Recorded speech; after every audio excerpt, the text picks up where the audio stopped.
between 280 East and I-15 will be closed for bridge maintenance. Ricky Meese in the KSL Traffic Center. And our KSL weather, clouds building up today while temperatures stay in the 60s. Tomorrow, south winds pick up with a cold front bringing valley rain and mountain snow. Right now, we're at 63 degrees. It's partly cloudy. I'm Dan Bomas from the KSL Common Spirit Health Studios. Listen online at kslnewsradio.com. We're Utah's news, traffic, and weather station. Inside Sources. Inside Sources. America's voice of reason.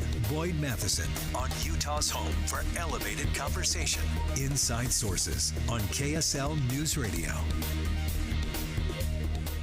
And welcome to another edition of Inside Sources. This is an expanded Inside Sources. It's good to be with you for the next 2 hours. However, as you can tell from the voice, I am not Boyd Matheson. I am Greg Skordas, KSL legal analyst, and I'm joined by one of my favorite co-hosts on KSL at Night, Taylor Morgan. Taylor, it's good to see you. Greg, great to be here with you. As much as I admire Boyd Matheson, if I ever do something dumb, I will be sure to call my good friend Greg Skordas, the best defense attorney in America. Greg, great to be with you. Nice to be with you. I got here early, unlike you, and Boyd was here. There's no reason to take cheap sorry shots, about Greg. That. Come we on. Shouldn't start like that. And I'm like, Boyd, what are you doing here? Well, he's preparing a conference special involving former Governor Leavitt, and he was telling me some things about it. I won't tip the audience's information too much, but it was really interesting, and I thought the former governor had a lot to say about a lot of things. I think it's going to be a fun one.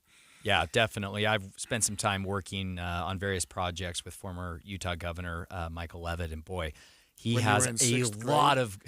That was a while ago. Greg, take it easy. Listen, you're coming in hot today. Sorry. I like it, but let's get to the topic at hand. Which is the avoidance, perhaps, of another congressional shutdown. We had today as the last day for Congress to pass a federal funding bill before a partial government shutdown triggers, and the lawmakers take a 2-week recess. The House passed the $1.2 trillion spending bill. It's now at the Senate. The House passage of the bill went 286 to 134. Taylor, the Republicans were 101 in favor, 112 against. So it took bipartisan support. It did. It got passed. For the next segment, we'll talk about the fallout from that. Right. But for this segment, let's talk about what we learned from it. And so we are joined this afternoon by Eris Foley, congressional reporter for The Hill, where she closely covers the federal budget and the annual appropriations process. Eris, thank you for joining us this afternoon. Oh, okay. Hi, thanks for having me. So tell us how we got to the passage of this bill. It sounds like it was bipartisan. Sounds like a fair number of Republicans were on board, and there may be some fallout from that as well. Right. So this bill just caps off months of negotiations. It's the second tranche of government funding bills to pass this month, the last 6 annual government funding bills, and it passed the House in a roughly a bipartisan vote. It's just there was a little last minute drama, of course, just probably very custom for the House these days, and getting it across the finish line. A very close vote. They brought it up through suspension. It now heads to the Senate, where it's expected to pass, but we're just trying to see what's happening now with them trying to get a time agreement, as conservatives are kind of pressing for amendment votes. Yeah. Eris, tell us about what are some of the key elements of this funding package. At least for right now, we're going to treat this as a clear win for Speaker Mike Johnson. Certainly shows leadership to get this done and get it done in a bipartisan manner. Can you tell us what are the key elements in this package? Right. So it's a mammoth bill, over 1,000 pages, $1.2 trillion. It's largely in line with the spending caps agreement that was struck by Biden and McCarthy last year. So defense overall sees about a 3% bump, while non-defense is kind of effectively flat funded. That doesn't mean that Democrats haven't had some more modest increases to certain programs, particularly on the child care and education side that they're proud about. And on the other end, Republicans are happy about boosting areas like immigration and border that they feel puts the focus back on enforcement. There also are modest cuts throughout the bill, right? Again, it's not as steep as what Republicans are looking for, but does show some effort in putting restraints on spending. And again, it's in line with a spending caps agreement last year that was designed to kind of constrain federal spending. Yeah, Eris, let me ask you about some of the cuts and some of the things that were raised. It looks like defense got a 3% raise, but sort of across the board, the rest of the budget looks pretty flat, except some areas that you mentioned, which is immigration. I'm looking at 22,000 new Border Patrol agents, detention beds for border security totaling 41,500. It seems like people who are concerned about the border, people who are concerned about immigration, certainly got some gains from this. Right. It's the DHS bill in particular. That was something that kind of held up negotiations. The bill was expected to come out, overall funding package, which combines these 6 bills, was expected to come out on Sunday. But a last-minute dispute over DHS and just involvement kind of in the last hour from the White House ended up delaying progress. And they ended up, instead of flat funding, well, not flat, they weren't necessarily trying to flat fund defense, but they were going to put a stopgap on defense that would have kind of frozen certain levels, and then we're working out anomalies. And yeah, they ended up working out a last minute deal for a funding bill. Of course, that takes a lot of time.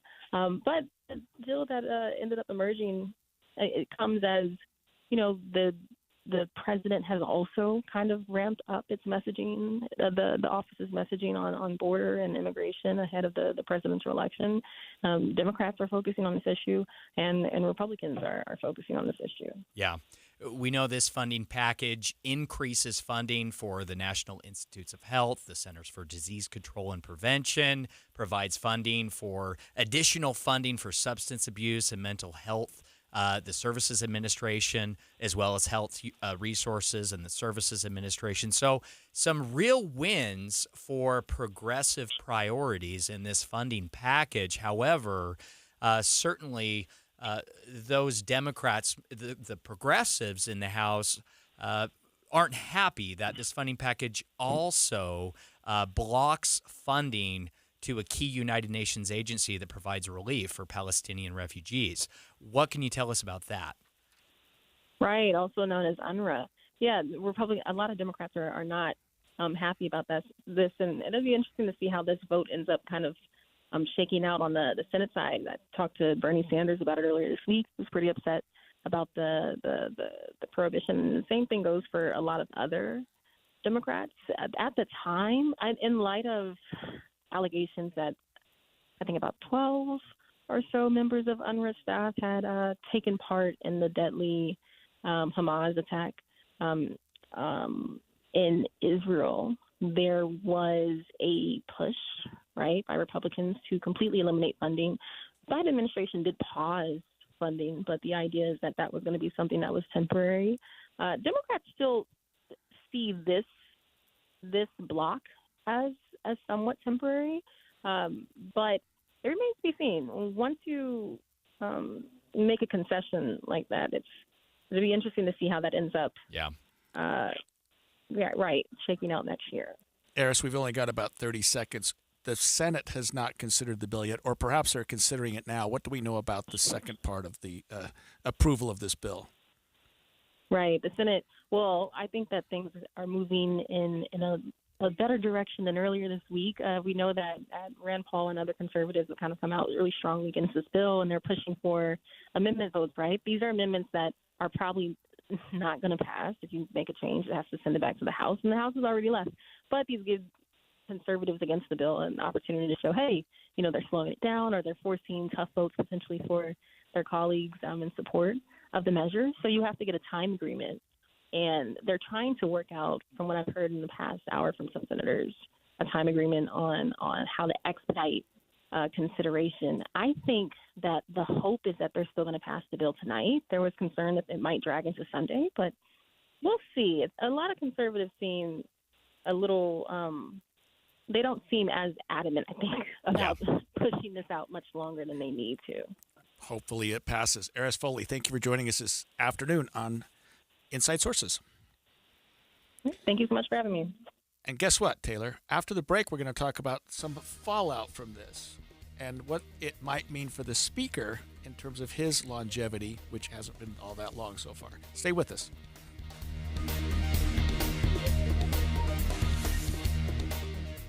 What are we gonna do with these BYU seasons? Sometimes in the game you're fighting an uphill battle and things start to disintegrate a little bit. The first basketball and football showings in the Big 12. You got to go back to 1955 to find BYU ending a season on this kind of losing streak. This Saturday, get 3 hours of analysis of BYU hoops and talk about spring football. Cougar Sports Saturday.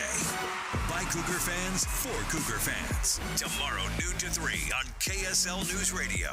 Do you ever go into a high-end hotel lobby and wonder why their cabinets are so gorgeous? So much of that has to do with custom craftsmanship and design. And that's what Euromax Authentic European Design offers you. The best in materials, ensuring your cabinets or drawers are waterproof. Beautiful door fronts that your friends have never seen. Lighting that accents all the grains in the wood, or it illuminates the floor where you walk. Euromax can design closets that would have left Robin Leach speechless. Tie racks and jewelry holders, pull-out hanging rods and shoe racks. Picture yourself with a closet worthy of Diana Ross's praise. This is the European way in design. Mike and Max have built the best in custom luxury furniture, and you can see what I'm talking about at EuromaxFurniture.com. That's EuromaxFurniture.com. Max brings his European roots, and Mike brings the American craftsmanship for a custom building experience that you've got to see. Visit their showroom in Pleasant Grove or go to EuromaxFurniture.com. Euromax, built for you. Spring is a great time to elevate the look of your home and landscape by adding beautiful flowers to the yard and patio. And pros and hobbyists alike know that the best flowers are grown by Olson's Greenhouse, right here in the mountain valleys of Utah. This is Brian with Olson's Greenhouse, and my family has been growing flowers with love and care for over 80 years. That's 4 generations of a local, family-run Utah business. So whether you're looking to add a pop of color to the back patio or a beautiful flower bed to the front landscape, flowers from Olson's Greenhouse are the perfect finishing touch to make your yard a joy to relax in. Stop by OGG.com or find us on Instagram at Olson's Greenhouse Gardens, where you'll find inspiring photos to get you going on your flower gardening journey. You can also find a local retailer carrying plants from Olson's Greenhouse. That's OGG.com for Olson's Greenhouse Gardens, where you can dream big, dream bold, and dream in color with beautiful plants and flowers from Olson's Greenhouse. Healthcare with human kindness is here. It's at Common Spirit Health. Hospitals, clinics, and caregivers all connected to advance healthcare in Colorado, Kansas, and Utah. Together, we have a common purpose, partnering with you in health and healing using powerful medicine, powerful technology, and the greatest power of all, human kindness. You'll know it when you see it, because human kindness is in every care site and in every caregiver. Common Spirit Health. Hello, human kindness. Looking for a secure retirement plan without market risk? Look no further. Lyle Boss, president of Boss Financial, specializes in no market risk retirement strategies with guarantees of principal, guaranteed growth, and lifelong income. Join Lyle right here each Saturday and Sunday for his Safe Money radio show, and call him now at 855-355-SAFE for your complimentary customized Safe Money information kit and Safe Money book. Nothing but upside here at 855-355-SAFE. In the history of the world, nobody has ever said, "Yay, we need a new roof." But when things aren't quite right up there, don't wait. Call IWC Roofing, the highest-rated roofing contractor in Utah. IWC has been in business since 1997, and they offer the best value pricing in Utah, along with the best warranty in the business. They're one of the few Owens Corning Platinum-certified roofers in the entire state. They have their own installers, no subcontractors crawling around on your roof, and at IWC Roofing, they'll send you pictures from up on the roof to show that you're getting exactly what you paid for. In most cases, they'll re-roof your home in one day. They'll clean up and pressure wash your driveway. IWC roofs more homes than any other company in Utah, so they can offer you a better price, and right now, an extra $1,500 off your new roof. Call IWC Roofing for a no-pressure quote, 801-232-5690. Call 801-232-5690 or go to IWCRoofingUtah.com. With the 3 things you need to know this hour, I'm Dan Bonas. First, there's a new voice for music and the spoken word with the Tabernacle Choir. Second, the Princess of Wales has announced that she has cancer. This was discovered after her surgery earlier this year. And third, another KSL bracket update every 15 minutes. Here's Jason Jones. Now, as per usual, my bracket is a complete mess after day one, but if Marquette actually goes down to Western Kentucky, it's just going to make things so much worse. Marquette trying to stay in it now. They've cut the lead to 1, 48-47 now. Western Kentucky over Marquette. About 16:53 left in the half there. San Diego State 6 points better than UAB right now. 13:40 left in the second half in that game. Earlier winners, Baylor over Colgate and also Northwestern over Florida Atlantic. I'm Jason Jones with your KSL bracket update. Follow NCAA tournament updates and all other sports updates on KSLSports.com. Now back to Inside Sources. Get deeper insights on the news from Inside Sources. Welcome back to a special edition of Inside Sources here on KSL News Radio. Boyd Matheson has the afternoon off. This is Taylor Morgan alongside Greg Skordas filling in this afternoon for Boyd. Greg, it's a beautiful Friday afternoon. It is. Tell me about your weekend plans. What are you up to? I'm going skiing. Powder Mountain. We're still open. It's looking good. 90 some odd inches up there. It's been a little while since it snowed, but it looks like we may get some moisture tomorrow. So, yeah. Could be an excellent day on the slopes tomorrow. It's that time of year in Utah when you can go skiing. You can maybe play some golf. The same day. You can go outside and go hiking or go on a run. It's beautiful. Well, Greg, another thing that I think maybe I'm way off base here, and Greg, you can correct me maybe if I'm too optimistic here. I think what we see happening in the U.S. House of Representatives is positive.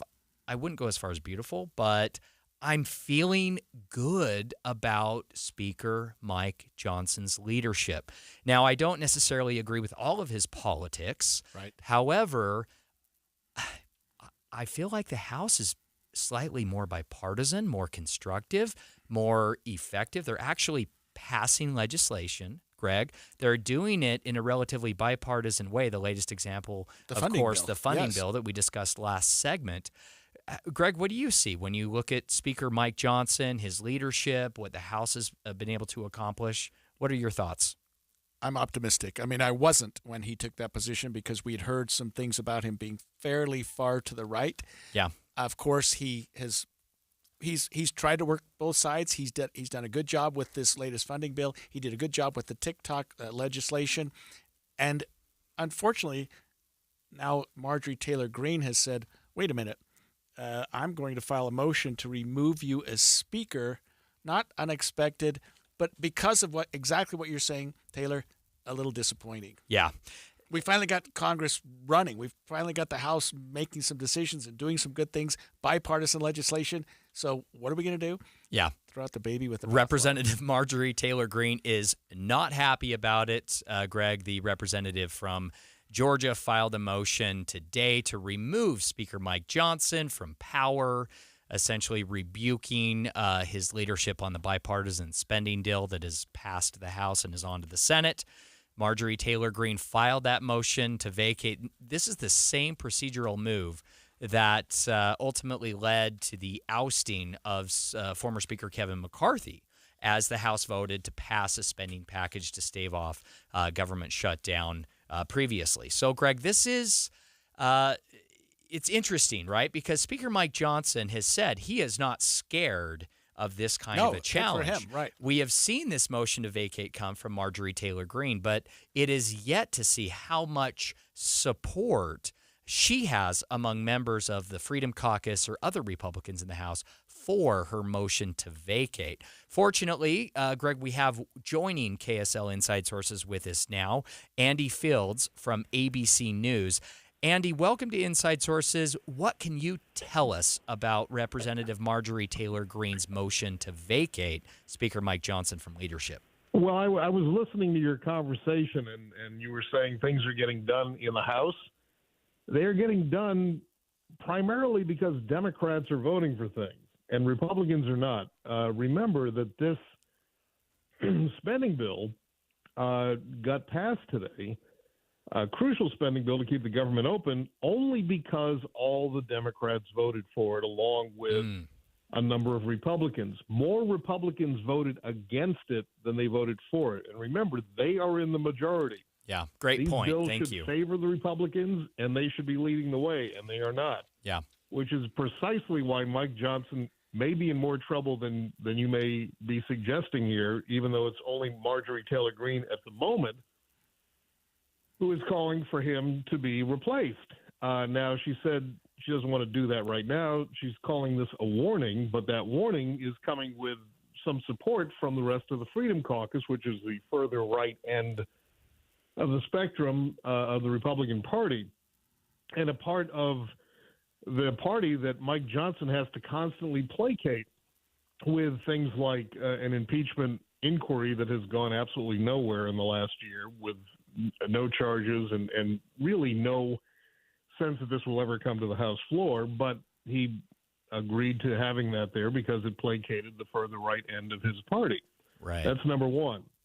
Number two, Marjorie Taylor Greene's threat actually has some teeth, because it's not so much about what happened today with the vote in the House to move this spending bill along, but it has to do with the upcoming Ukraine-Israeli-Taiwan funding that has been languishing in the House, that was passed by the Senate more than a month ago.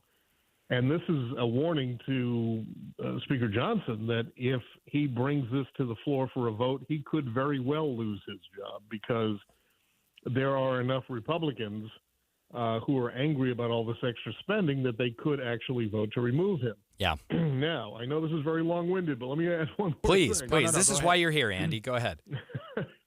And that is, the last time Kevin McCarthy got booted from his job was not because all the Republicans voted to get rid of him. Right. A handful of Republicans voted to get rid of him, and all the Democrats went along. Yeah. Now, this time, Democrats could actually save Mike Johnson, because he has been more conciliatory, and he has been willing to use what has become a dirty word in Washington, the word compromise. Yes. Andy, this is exactly what I wanted to ask you, right? Because we saw this with former Speaker Kevin McCarthy.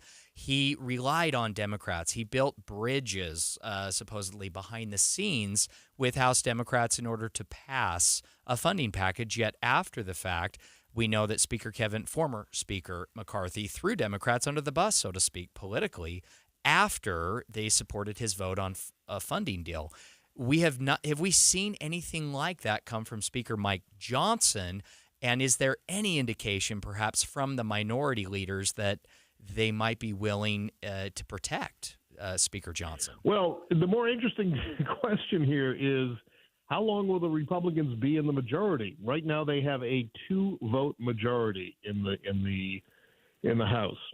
Another member of the Republican Party has announced he will resign in April. I think it's April, which will then give them a 1-vote majority. One or two more resignations, and the Democrats have the majority in the House. And they'll just go and call for a new House Speaker election, and all of a sudden the power in Congress will switch. I mean, this is extraordinary. I don't know that we've ever seen this happen in Congress. That a majority rule for any party for the last year and few months, has been completely and utterly ineffective in getting their priorities through Congress, mostly because there's so much infighting within that party.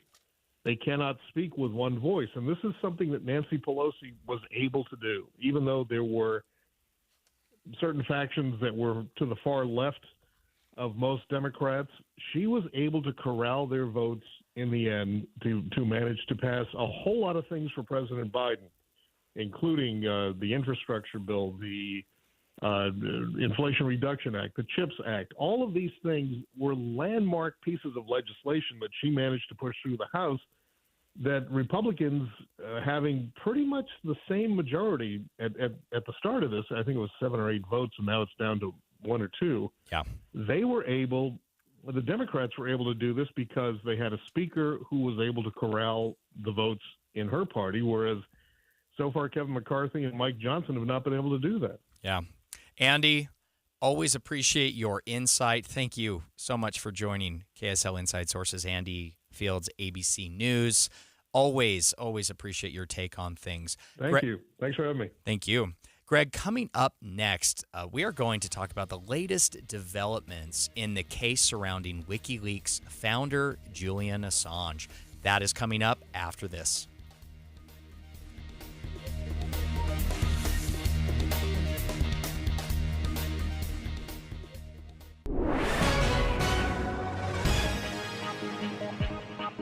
.30 at KSL News Radio. I'm Dan Bomas. KSL's top local story this hour. The Great Salt Lake's brine shrimp population is looking good this year as we move into spring.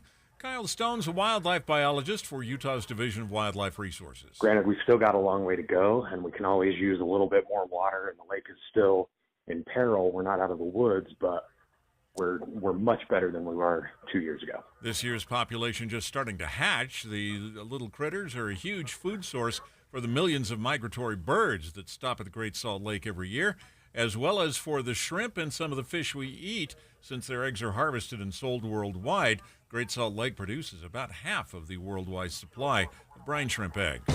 Our top national story this hour from ABC News. House of Representatives passed a $1.2 trillion spending bill this morning to avoid a government shutdown at midnight. That package now goes to the Senate. Right-wing Republicans in the House were so upset by Speaker Mike Johnson's support for that spending compromise that they've filed a motion to vacate the Speaker's position. Here's our KSL bracket update now with Jason Jones. Well, UAB decided they did not want to go gently into that good night, and they have come back and tied it up against San Diego State. About 8.5 minutes left in the second half there. It's 51-51. I picked all three 6 seeds to win yesterday. I got all those wrong. The only 11-6 upset I had was today, New Mexico against Clemson, and that ain't looking good so far. Clemson 25-11 over New Mexico. 11 minutes left in the first half there. With your KSL bracket update, I'm Jason Jones. Follow your NCAA tournament updates and all other sports updates on KSLSports.com. Your money at this moment, the Dow Jones average down on the day now, 265 points, while the NASDAQ is up but just a little. And our KSL weather looks like clouds building up today and a front moving in tomorrow. That's next. KSL News Time, 1:32. We hope you have the right app on your phone for news. You probably have dozens. But the KSL News Radio app, well, it makes our live stream super easy. Plus, our talk shows are right there as podcast for your workday. That's the app for KSL News Radio. Sneezing, coughing, stuffy nose, runny nose, postnasal drip, interrupted sleeping. I was groggy at the end of the day. Allergies and sinus congestion were making Jana miserable. Then, a friend recommended Navage. Navage provides immediate drug-free congestion relief, flushing your nasal passages with refreshing saline and sucking out mucus, germs, and other airborne irritants. Navage helps you breathe easier, sleep better, and feel your best right away. Navage gave me instant relief. I didn't have to wait 30 minutes. I didn't have to wait an hour, 90 minutes. I didn't have to wait a minute. I ran the rinse and I felt better. Stop suffering from congestion and start breathing and feeling your best again with Navage. Navage. I've had people ask me how I find relief, and I tell them Navage immediately. This thing is amazing. Navage is available at Navage.com or at Walmart, Walgreens, CVS, and Rite Aid. Step into a world of home transformation with The Blind Man, your ultimate partner in creating your dream home. Whether on a new home journey or refreshing your space, The Blind Man has you covered. Literally. Envision the latest styles, cutting-edge technology, and elegance in shades, shutters, or blinds. Now, if you hesitated to turn your dreams into reality, the moment has arrived. The Blind Man's Buy 4, Get 1 Free extravaganza on all exclusive Blind Man brand window coverings is here. Not just a sale, but a dream opportunity. Picture your home bathed in natural light or shaded for moments of privacy. The Blind Man understands your needs. They want all homes to be masterpieces. Unlock your dream home with the Blind Man's Buy 4, Get 1 Free deal. It's not just a window of opportunity. It's a gateway to artistic bliss. Don't miss out. Visit theblindman.com for a free in-home consultation. Yeah, free. Let the Blind Man transform your vision. Theblindman.com, where dreams meet reality. From Ogden to St. George, Utah's premier window covering provider, The Blind Man.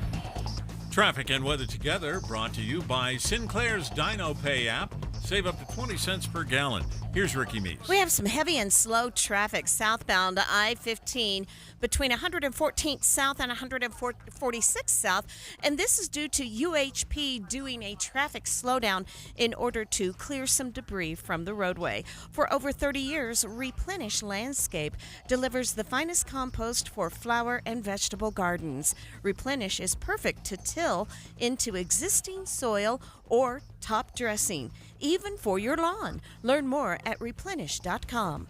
Ricky Meese in the KSL Traffic Center. And our KSL weather, clouds building up today while temperatures stay in the 60s. Tomorrow, south winds pick up with a cold front bringing valley rain and mountain snow. And right now, 63 degrees, partly cloudy. I'm Dan Bomas from the KSL Common Spirit Health Studios. Listen online at kslnewsradio.com. We're Utah's news, traffic, and weather station. Inside Sources. Inside Sources. America's voice of reason. Boyd Matheson. On Utah's home for elevated conversation. Inside Sources on KSL News Radio. Welcome back to Inside Sources. Instead of Boyd Matheson, you are lucky to have Taylor Morgan, and I'm Greg Skordas joining you this afternoon. Taylor, here's a name, here's a blast from the past, a name you haven't heard for a long time, and hopefully you'll remember it. Julian Assange. Yes. You remember him? WikiLeaks. He's been in a Great Britain holding facility for 5 years awaiting extradition. Not in prison. I don't know what he's in. What is a holding facility for extradition? I don't know. But I mean, is this a he's five-star detained. hotel? Yeah, he's detained. He can't leave. And they're trying to extradite him. It's not that hard. I mean, we have extradition treaties with these countries. Yeah, this is the maybe United I'm missing Kingdom, something. correct? Right, this right. is Great Britain. It's not like he's in Venezuela or a country that we don't have an extradition treaty with. And Greg, you would know yeah. what countries to run to where right. you can't be extradited, You can't right? be extradited, right. That's why my clients always have to surrender their passports. That's so right. they can't run in the first place. Yeah. And I say that just to clarify for any of our listeners who may not know Greg Skordas, America's best defense attorney, Greg. I'm not accusing you of anything directly. Right. So to help us break this down, we are lucky this afternoon to have Matthew Petty, assistant editor of Reason, to talk to us about this case. Matthew, thank you for joining us, and tell us what the latest is on this, because it really looks interesting where the federal prosecutors are headed or trying to go. Yeah, thanks so much for having me on. So this week, the Wall Street Journal and Consortium News both reported that the federal prosecutors are negotiating to let Assange plea down from espionage charges, which is what he's being charged with, to misdemeanor related to classified information.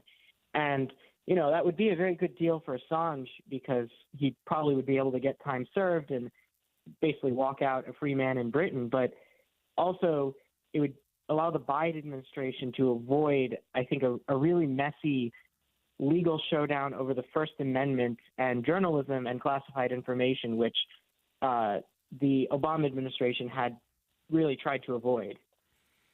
Yeah, and I think what they wanted to avoid, and you can correct me if I'm wrong, Matthew, is the notion that a journalist could be treated as a spy. I mean, that sort of flies in the face of the First Amendment, and isn't that the sort of the overriding issue that the Biden administration was concerned about? Is do we really want to start prosecuting or bringing criminal actions against journalists? Yeah, exactly. I mean, Assange is not a conventional journalist, right? He has a website called WikiLeaks. He publishes the documents directly. But, I mean, the Obama administration had called this the New York Times problem, where legally there's not much of a difference between what he's doing when the New York Times reveals some CIA operation with anonymous sources, right? He's just publishing information he got from someone else. But the Espionage Act is, I think, broad enough and vague enough that if you wanted to, you could charge a journalist as a spy. That's just a can of worms that I think it would do a lot of damage to the press in America, but it would also embarrass the administration if it didn't go their way. Yeah. Perhaps to provide our listeners with a little bit of background on WikiLeaks, on this case against Julian Assange.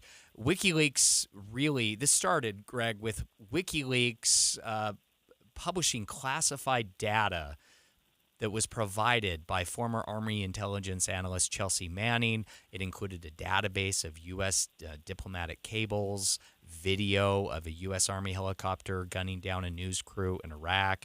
There were clear pieces of classified, sensitive information there. Julian Assange has since, been awaiting extradition. He's in Great Britain. We know he's been there for 5 years. His attorney, I think this is really interesting, Matthew, and I'd like your take on this.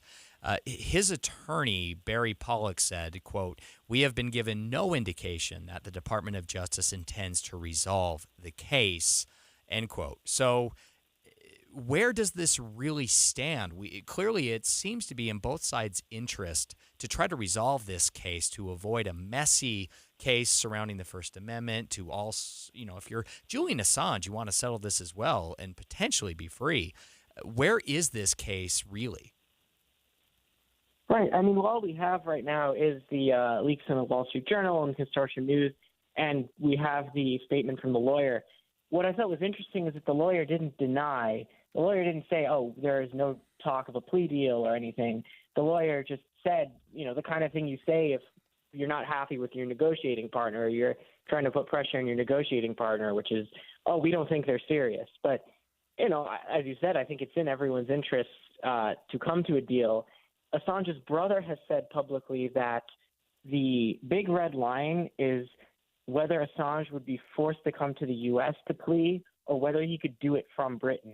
Because the worry is that if he goes to the U.S., then they say, psych, we're actually changing the terms of the plea deal and you've got to serve time in an American prison. And I don't think anyone wants to serve prison time or have that hanging over their heads. Yeah. So, I think they got to work out those kinds of details. Maybe watching the Hunter Biden attempted plea fall apart. Certainly. Sitting back going, oh, wait a minute. Wait till the Justice Department gets their act together. Yeah, no, that's a fair point, Greg. We're speaking with Matthew Petty, who is an assistant editor at Reason. Matthew, I want to get your take on this. Does this put a spotlight on the Espionage Act? Is the act perhaps too broad? Is it too vague?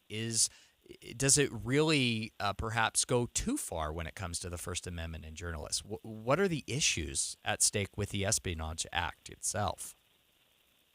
Yeah, so as I mentioned, the Espionage Act, it really doesn't define the word spy or anything. It just allows you to be charged if you share classified information you're not supposed to. And, every government obviously has secrets, and some of them are important for national security. But because of how broad it is, we've seen how they could use it against WikiLeaks, and in the future they could use it against journalists. During the Vietnam War, there was the Pentagon Papers where the Nixon administration actually tried to get an injunction, a restraining order, stopping the press from publishing certain things about the war because it was classified. The court said, no, you can't stop them from publishing beforehand, if I remember correctly. But there's nothing against charging the journalists afterwards. It's never been tried before this case against Assange got started. There are members of Congress now who want to reform the Espionage Act. Thomas Massey, who's a Republican, and Ro Khanna, who's a Democrat, are working together on this bill that would basically tighten the definition of spying. So you could be charged if you're a government employee who's sworn to secrecy, who leaks documents. You could be charged if you're a foreign agent who tries to get the documents. You could be charged if you're buying and selling the documents. But if you're just a random member of the public who stumbles upon this, or a journalist, then they wouldn't be able to charge you as a spy. Matthew, I have a question that's I've been thinking about since we started this, and maybe you don't know the answer, but he's apparently been detained in Britain for 5 years awaiting extradition. Why? If we have an extradition treaty with them, is there some political holdup that they don't appreciate the Espionage Act or something like that? I mean, it's just been throwing a lot of appeals out there and basically arguing that he won't be treated fairly if he's sent back to the U.S. And, the British legal system, like the American legal system, you get a lot of chances to appeal. The reason I think this plea deal is coming up in the news now is because Assange is on his last, he's basically done with his appeals. He's got one last shot to prevent the extradition, and that's it. So I think that's why they're talking more seriously about how to resolve the case. For the past 5 years, it's just been, cases get appealed and Assange has good lawyers. Yeah, definitely. Well, Matthew Petty, assistant editor at Reason, thank you for joining KSL Inside Sources to help us break down this case and perhaps look forward to a potential resolution. Thank you. Thank you for having me on. And when we come back after the break, we're going to talk about some presidential visits to Utah, the history, and what we can look forward to. Stay with us.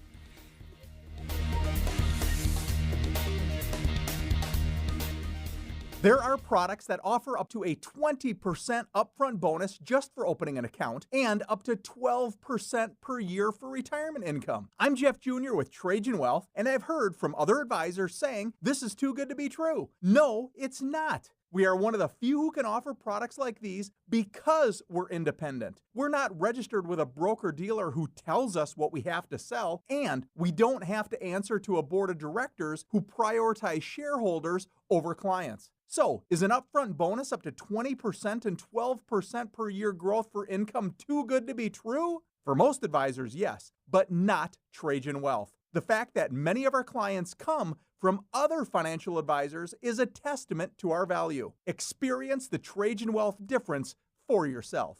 Call 801-899-7600. That's 801-899-7600. Guarantees are based on the claims paying ability of the issuing insurance company. KSL Broadcast Group contests are open to participants 13 years of age and older that are residents of Utah, Idaho, Wyoming, and Nevada, unless otherwise specified. Employees or agents of the station, Bonneville International Corporation, or other area radio stations, or any entity associated with the contest may not enter. Persons who have won in the last 90 days from a station contest or event are not eligible. Full general contest rules are available at kslnewsradio.com. It's finally time to say goodbye to the snow and hello to spring, and right now is the best time to spring into adventure in an RV from a Motorsportsland RV Center. Through this week, come check out Motorsportsland's season kickoff event and find the RV of your dreams at best of your pricing.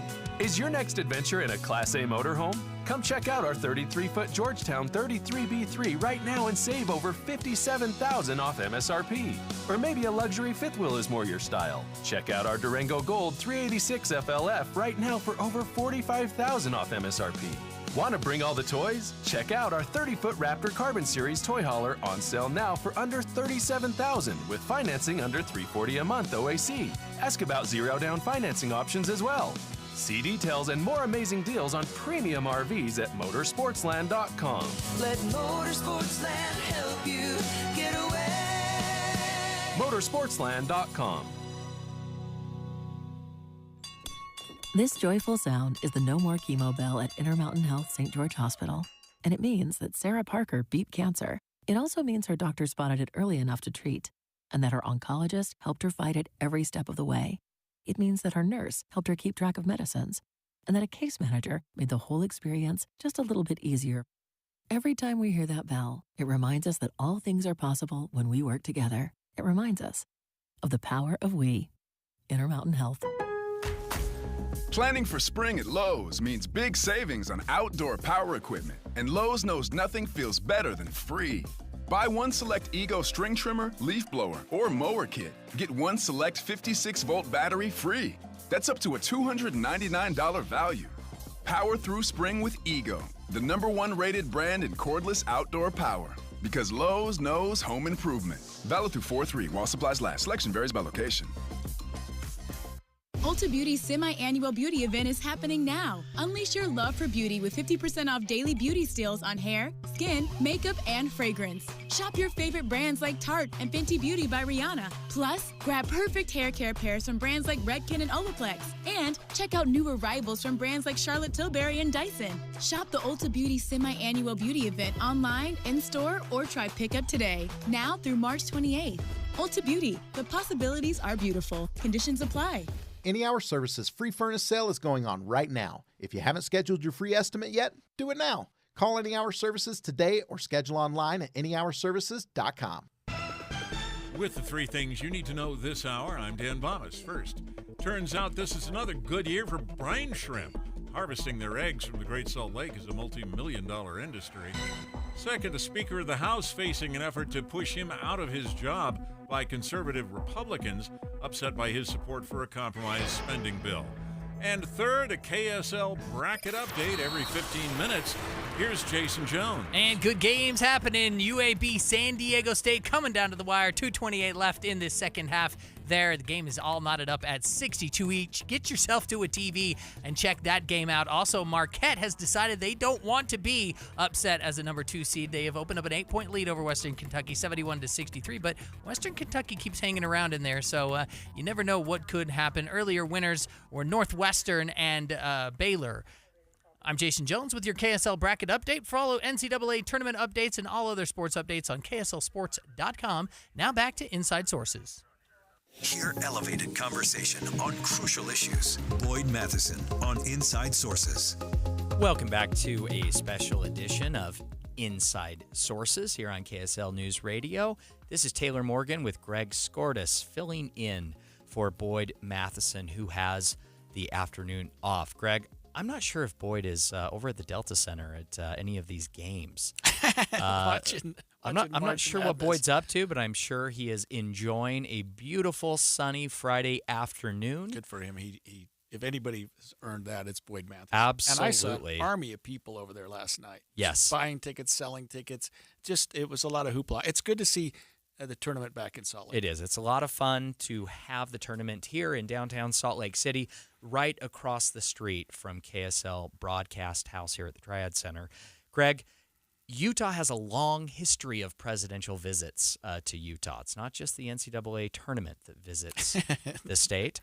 Most recently, President Biden visited last year in August. We know that March 22nd is the 5-year anniversary of Jimmy Carter visiting. 2019, he stopped by and visited the state, a former president. Well, no one in Utah, perhaps no one in the country, knows more about presidential visits to Utah, both recent and historical, than Ron Fox, president and owner of the Fox Group. Ron is also co-chair of the Utah Commission for the 250th anniversary of the United States. Ron is joining KSL Inside Sources now. Ron, welcome to the show. What can you tell us about presidential visits to our beautiful state? Well, thank you for having me on. I'll start off with, us people that like the trivia of presidents. I'll tell you that today marks the day in which Jimmy Carter becomes the oldest individual ever to hold the office. He just broke George Herbert Walker Bush's record today.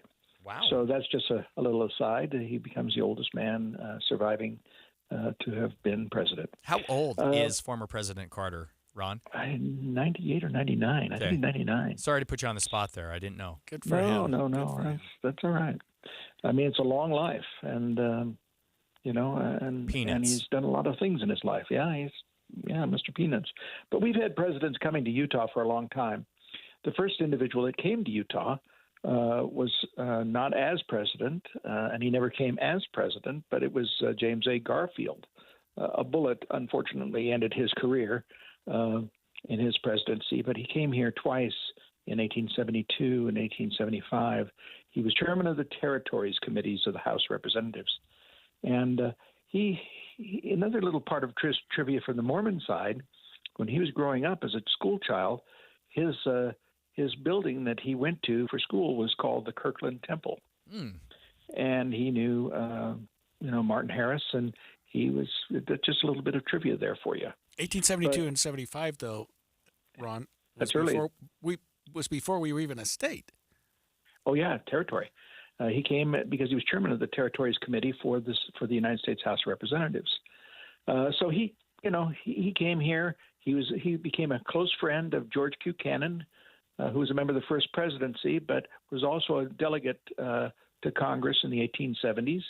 And they became friends, and he took him out a couple of times on the Great Salt Lake in a rowboat and visited, and he came in and went through the tabernacle and, just did a lot of tourist things. But he was an interesting guy. In fact, it's funny that he was really close to a lot of Mormons, but in his inaugural address, he is the only one who ever mentioned Mormons in a negative fashion during that period, because it was a height of anti-Mormon activity. Now, anti-polygamy? Yeah, polygamy, huh?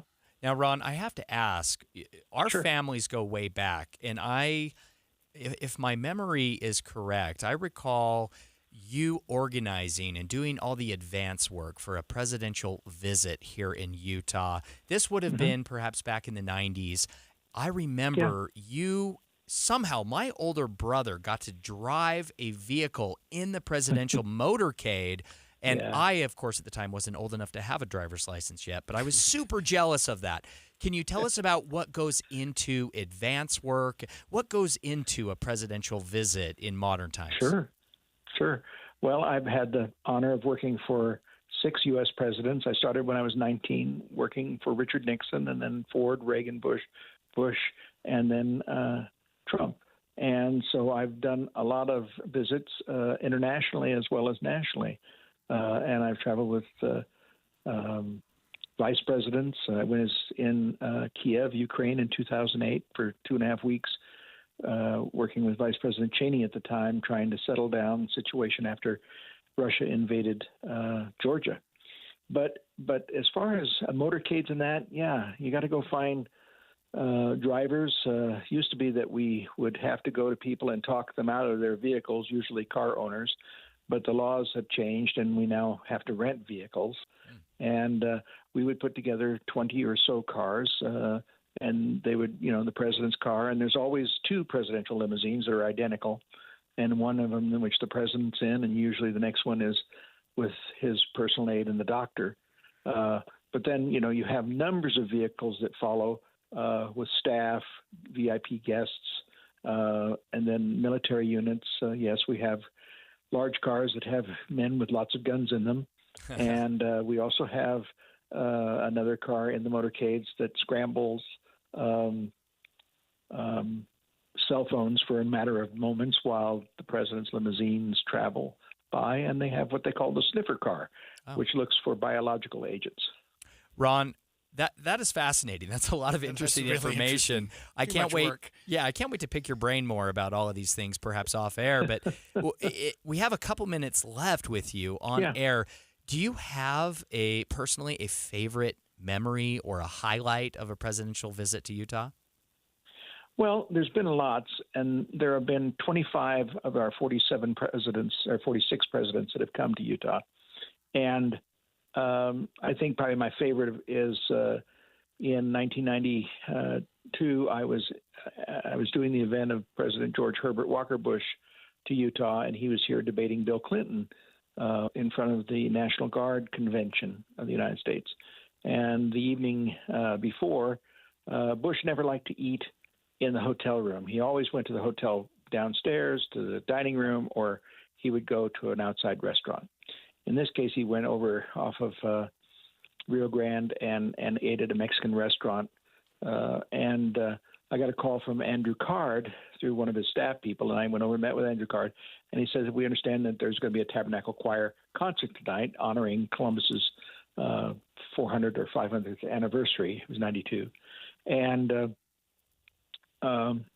he says, the president wants to go. And I said, okay. And he says, here's a Secret Service agent. And so we drove over to the Tabernacle, and I went inside, and I found Wendell Smoot, who was the president of the choir, and I informed him that the president would come to the concert. Well, he said, no, he's not. And, I said, well, this man next to me has got a badge and a gun, and he'll show you his badge. And so Wendell was convinced, and we had, right in the very, about 6 or 8 rows up, we took a seat on the aisle, and then we posted an agent in front, behind, and next to him. And this is what it was different was this is a dirty crowd.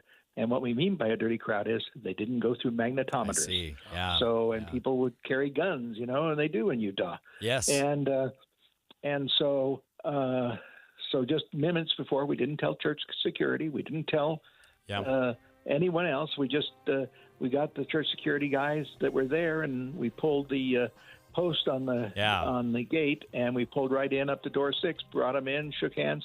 I've never seen a crowd go so crazy. I love it. That's awesome. Ron, we have to wrap it there. Moment. Unfortunately, we've got we're out of time. Ron Fox, president and owner of the Fox Group. Thank you so much for joining Inside Sources. More coming up after the break.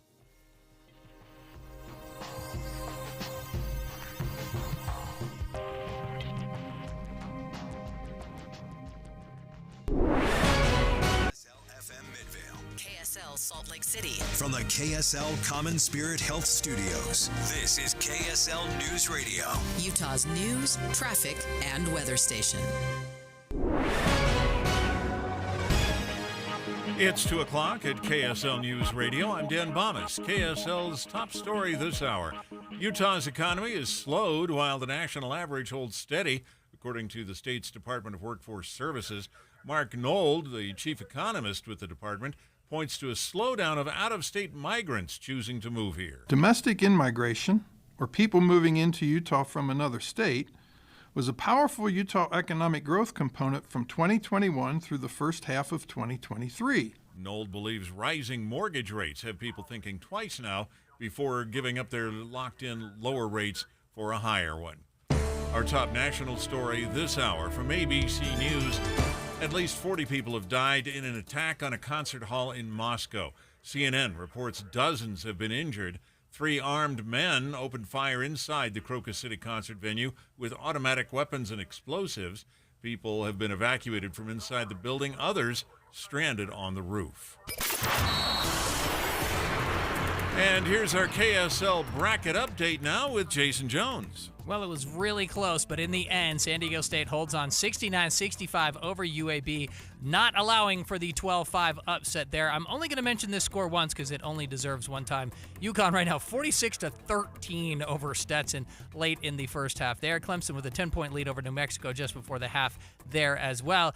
And it looks like Marquette may be finally going to actually get their job done. 84-67 now over Western Kentucky with 2 minutes left in the game there. I'm Jason Jones with your KSL Bracket Update. And follow NCAA tournament updates and all other sports updates on KSLSports.com. Your money at this moment, the Dow Jones average dropping 300 points on the day so far.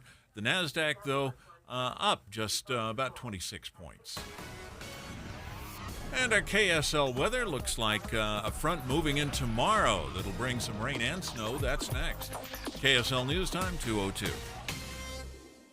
It's a priority for us at this station to bring you all sides of a story and to talk about the news fairly, completely. Get all the facts and be really aware. Utah's Morning News with us, Tim and Amanda. Weekday mornings 5 to 9 on KSL News Radio. When the weather warms up, it's like a stampede, except instead of dust stirred up by hundreds of hooves, it's a cascade of phone calls to Advanced Window Products. This is Jeff Kaplan. Soon as the sun shines and the snow's gone, people want new windows and frames from Utah's #1 custom window maker, and the wait for installation grows longer. But right now, you can get near the front of the line by calling for a quote and get $2,500 off when you purchase 10 windows or more. That's on top of the incredible savings for the highest quality double-pane windows and frames, any style, any color. See, at Advanced Window Products, they actually build the windows here in Utah, they install the windows, and they guarantee them for life. There's no middleman, and they can pass the savings on to you. They even offer buy now, pay later. So get in before the wait grows longer and get the $2,500 off. Get your new windows this spring. Make the call. Advanced Window Products, 801-850-9100. That's 801-850-9100. Or visit AdvancedWindowsUSA.com. Business. It's all the things that keep this world turning. And behind every one of these companies is a partner helping to keep it all moving. It's why the local flower shop and your favorite pizza joint, the startup and the stadium, hospitals and hotels, banks and restaurants nationwide all choose the advanced network, cybersecurity solutions, and round-the-clock trusted partnership from Comcast Business, the company that powers more businesses than anyone else. Comcast Business, powering possibilities. See why Comcast Business powers more small businesses than anyone else. Get started with fast speeds and advanced security for $49.99 a month for 12 months with a 2-year contract. Plus, ask how to get up to an $800 prepaid card with a qualifying internet package. Don't wait. Call or go online to switch today. Ends 5/5/24. Restrictions apply.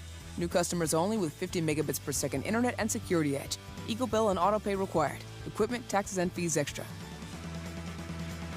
Derek Overstreet, founder of the New Millennium Group. We're a financial planning firm. Listen, we're fiduciaries. We have advisors standing by right now to take your call. That's 888-999-6370, 888-999-6370. The reason you're going to want to call is we're going to help you retire 3 to 5 years before you thought possible. Now, imagine how that would be if you could actually retire 3 to 5 years sooner than your plan was. The way we do this is by putting together a step-by-step plan, taking into consideration any rental properties that you have, any pension income that you have, your Social Security. Listen, we put that all together for you in writing. It will allow us to build your income based on inflation. You know, inflation has been rapidly rising. You and I both need a plan that whatever we start out our income at, in 5 or 10 years, we're going to need 40% more income. So if you're one of those people listening and you'd like a plan in writing, give us a call at 888-999-6370. That's 888-999-6370, or go to utahsfinancialplanner.com.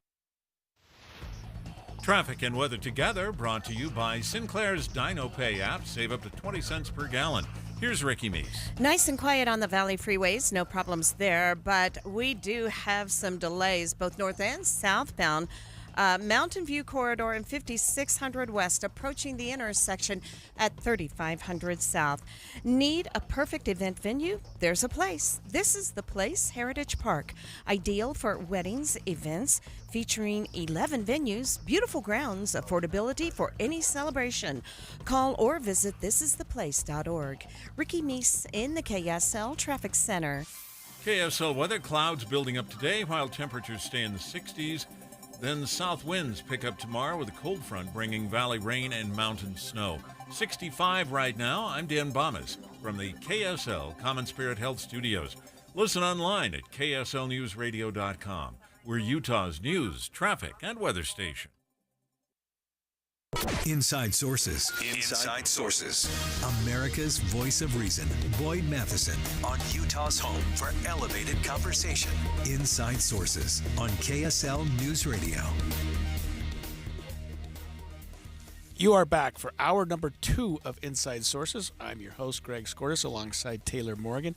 Taylor, I have being involved with KSL at night and being involved with KSL Radio, I've been following the legislature now for the last 3 or 4 years much closer than I ever did. Yeah. As a criminal defense lawyer, or even as a lawyer just in general, what you do is you sort of watch the legislature, you read about it in the paper, watch it on TV, but at the end you have a legislative update, you learn what was passed, what didn't get passed. But what I have learned to appreciate, and you know a lot more about this than I do, it's just the process. Yeah. They say it's like, you don't want to know how sausage gets made, and you don't want to know how bills are passed. But it's really a fascinating process. And this year, I thought, despite the fact, and we're going to talk about this at the next segment, that we passed a large number of bills, a huge number of bills, maybe too many, but there's so much that goes on before the session starts. We often think 45 days, they get up there and they're like voting on bills. But they don't just walk. It's not a vacuum like that. They walk in right. and there's a lot that goes on. You, of course, know as much about that as anybody because you're involved in that. Well, Greg, this is my favorite time of the year. This period between the first day of legislative interim meetings, which don't start until May, and after the session ends, this time of the year is the best because our tax dollars are safe, our constitutional rights are safe, books and school libraries are safe, at least for now. The legislature is not currently legislating. But you're absolutely right. The legislative process does happen year-round. Interim meetings start, like I said, in May, and many of the most controversial bills often that we see early in the legislative session, things like diversity, equity, and inclusion legislation, issues around education funding, conversations around the transgender bathroom access bill that was passed this session. Many of these very hot topics are discussed at length during the interim, which starts in May and really goes right up until November, just a month before the session kicks off in January. And didn't it seem to you, Taylor, that some of those bills, including the exact ones you just talked about, had been teed up so that they were like DEI, transgender? We talked about those. The legislature did right out of the chute. They weren't going to mess around with those bills. I know they were controversial. There was a lot of Democrats that were concerned about some things that were going on there. But the legislature, it seemed, wanted to get that tough stuff out of the way right at the start. Yeah. Maybe I'm wrong, but that's what's the impression I've got, because those were hot topic issues that we often, to me, expect later on in the session. Yeah, no, it's a really good point. And I know many of our listeners probably do feel like those really controversial bills were intentionally planned to be dealt with and essentially done in the very beginning, because perhaps there was an orchestration, there was a strategy to that by legislators. You know, I've had conversations with legislative leaders and asked them about this, and their response was interesting. And again, I'm not saying that they're totally correct. I'm just saying there's kind of two sides to this. There's two arguments. Legislative leaders, in response to that, to your thought on that, Greg, they said, well, we understand how people could maybe see that. However, our intention was to make sure that there was plenty of time throughout the session in order to debate and amend and allow for public input into those controversial items, those bills that were being discussed. So that's their position on it, right? Because it's kind of, if you're in the legislature, it's a little bit of a lose-lose, because if you try to do it in the beginning and you have your ducks in a row and you intentionally do orchestrate the most controversial bills to be dealt with in the beginning, then you're accused of playing games, right, with the timeline or the process. However, if those items don't get dealt with until the end of the session, you're accused of doing the same thing, right? So again, I'm not taking the legislative side on this necessarily. I think there are good arguments on both ends, right, Greg? However, ultimately, my opinion is that we have an open process to some degree. Republican caucus meetings in both the House and the Senate are closed to the public. There's good reasons for that. There's also, some not so good reasons for that. However, the process itself is incredibly accessible. We have among the very best state legislative websites in the country. Voters have a lot of access to know and to actually participate in legislative committee debates and hearings, to provide public comment. And I would stress that process doesn't start just in January every year. It starts in May. And really, to start tuning in, right, connecting, follow the legislature, not just when the session kicks off, but when intermeetings start. So let me ask you about the timeline, what you just spoke about. At the beginning of the session, we deal with these hot topic issues that we've just talked about. It seems like those took a day or two, and obviously it's not the only thing they're working on, but they were very well thought out. They were very well debated. We talked about them. There's public interest. There was that and whatnot. The last day or two, it seems, they passed 100 bills. Yeah. I mean, a quarter of, or maybe a fifth, 20% of the legislative bills that were addressed in the last 5% of the session. And to me, and we were up there that last night. You joined us on KSL at night, which was incredibly helpful. But there was a buzz. There was so much going on there. How do they hope to?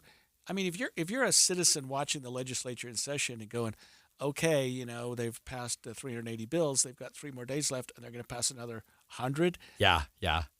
How do you respond to people going? How do you even begin to understand those bills? Yeah, it's difficult. Look, I'm not going to say that process is perfect. A lot of it has to do with the statutory timelines that legislators have to deal with in the last 2 weeks of the legislative general session every year. There are certain dates by which if your bill has an appropriation, right, if it spends any money, that has to be voted on and concluded by a certain date. If your bill prioritizes something to study in the interim, that has a different date.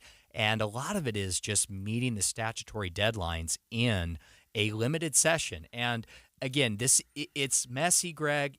No process is perfect, but I would much, much rather have a limited 45-day full-time general session with a citizen legislature than a full-time legislature that does this year-round. Because, Greg, you think 591 bills is a lot?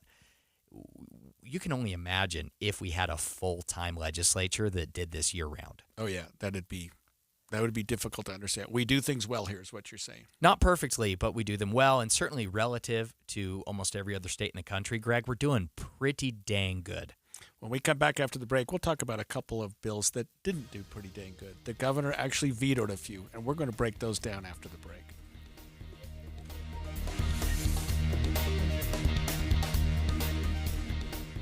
Common Spirit Health has expert orthopedic care that gets you back at it and back to your best. Find skilled orthopedic physicians at Common Spirit locations who specialize in general orthopedics and repair of hips, knees, shoulders, and hands, so you can return to running races or chasing the grandkids.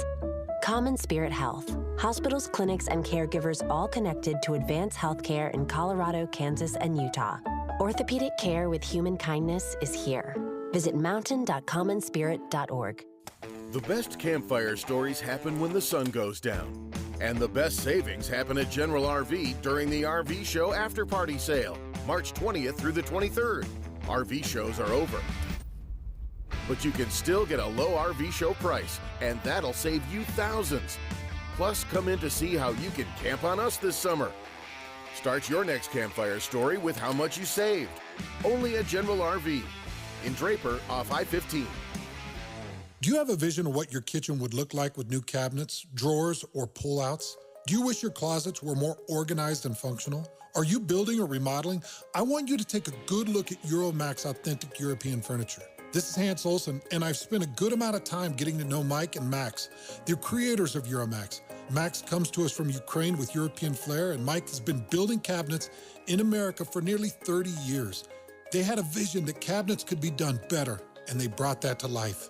Euromax offers you a first-class customer experience. They'll come to your house, they'll sit down with you and their designer, they'll show you every beautiful option they have to offer and guarantee their work 100%.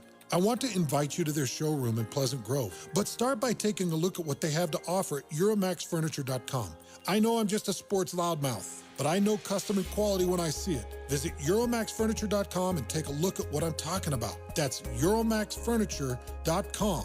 Euromax, built for you. You wouldn't know it, but most financial advisors are put in a box. I'm Jeff Jr. from Trajan Wealth, and I want to provide you a little insight about financial advisors. Most financial advisors have to sell what their company requires them to sell, and many advisors have to only adhere to what's called a suitability standard. A suitability standard is a limited standard of care, not requiring what's sold to be best just suitable. Advisors with this loose standard often have limited investment and product selection. Trajan Wealth is held to a fiduciary standard, which is the highest standard of care in the advisory business. And that's just one of the many reasons we have billions of dollars under our care and attract clients from other advisors. Raise your standards today and call Trajan Wealth. Call 801-899-7600. That's 801-899-7600. Advisory services offered through Trajan Wealth, LLC, an SEC-registered investment advisor. A lot of you already know that when it comes to HVAC maintenance, repair, and replacement, no one helps more homeowners than Any Hour Services. And if you've been thinking about replacing your old furnace and air conditioner, this ad's for you. What's up, everybody? I'm Mike Wilson with Any Hour Services, and right now we're having our most popular sale of the year. Here's how it works. When you have Any Hour Services install a new air conditioner, we'll give you a new furnace for just the cost to install it, about $400. The furnace is free, you just pay the labor. One of the reasons this sale is so popular, there are no gimmicks, like you have to buy our most expensive air conditioner to qualify for a free furnace. You could buy our most basic, least expensive air conditioner and you'd still get a new furnace for just the cost to install it. All you have to do is call Any Hour Services by March 31st and schedule a free estimate. One of our HVAC supervisors will come to your home and explain everything. If you think you might be interested, call Any Hour Services today and schedule your free estimate. 801-443-7400. You can Google Any Hour Services. You can even schedule online at anyhourservices.com. Dave and Debbie. I want our listeners to feel like they have an advocate, that they have somebody that's going to fight for them, challenge the status quo or the pithy soundbite. We have a unique job where we have access to interviews and people that not everyone has. We take that seriously. So if we do feel like we're getting a spin, then we can challenge it. I love it when people tell me, I was just thinking about that question that you asked. I'm glad you asked that question. That's like the height of compliment. I want our listeners to feel empowered to use the information that they've learned on the Dave and Dujanovic show to help their families, to help make good decisions, help investigate other avenues to maybe protect their family's safety or protect their family's money. I'm hopeful our show leaves our listeners with a sense of empowerment so they can make the best decision possible for themselves and for their families. Listen for Dave and Dujanovic 9 to noon on KSL News Radio. Coping 19, brought to you by CDC and the Ad Council. Managing today's uncertainty can be overwhelming. We crave security, and it's uncomfortable when we sense a lack of control over our lives. Develop a routine for a more balanced lifestyle with healthy habits and fun. Focus on what you can control, even if it's little things, like a before-bedtime ritual. Find more self-care and coping tips at coping-19.org. With the 3 things you need to know this hour, I'm Dan Bomas. First, no one has claimed responsibility for an attack on a concert hall in Moscow with automatic weapons and explosives. At least 40 people have reportedly been killed there. Second, fewer people have been moving to Utah recently from other states. And third, here's your KSL bracket update every 15 minutes with Jason Jones. Well, they're at the half. Clemson over New Mexico 42-28. Your earlier winners include Marquette, San Diego State, Baylor, Northwestern, and UConn. Yes, I know the UConn game is at half, but they're ahead by 33 points. They're not going to blow this game. So I am going to include them amongst my earlier winners. And if that jinxes them, then you can just go ahead and blame me. Yale and Auburn getting ready to tip off in about 15 minutes. I'm Jason Jones with your KSL bracket update. Follow NCAA tournament updates and all other sports updates on KSLSports.com. Now back to Inside Sources. Boyd Matheson divides rage from reason on Inside Sources. Welcome back to KSL Inside Sources. This is Taylor Morgan with Greg Skordas filling in today for Boyd Matheson. What do you think about calling a game with a 39-point lead at halftime? I mean, that's pretty gutsy, don't you think? I don't know, 33-point lead at halftime? I do believe that if UConn does blow it, then we'll know who to blame, right, clearly. Right. So final tournament is ongoing. We have games here at the Delta Center in Salt Lake City, right across the street from us, here at the KSL News Radio studio. Greg, we also have with us in studio here Deseret News staff writer Brigham Tomko. Brigham, I've been following your content on politics and the Utah legislature and education, and really appreciate what you do. Excellent, excellent journalism. Brigham, Greg, as we know, the Utah legislature adjourned back on March 1st, and they passed a record number of bills, 591 bills in the 2024 general session. That is a new record following the 2023 session, which also set a new record. The good news is, though, before everybody loses their minds, I should point out that lawmakers requested just under 1,500 bills, introduced 933 bills. So 591, maybe it's not that bad. Brigham, what did Governor Cox say about the number of bills passed? Well, thanks for having me. And to be frank, legislative leadership and Governor Cox, they are all not happy about this number.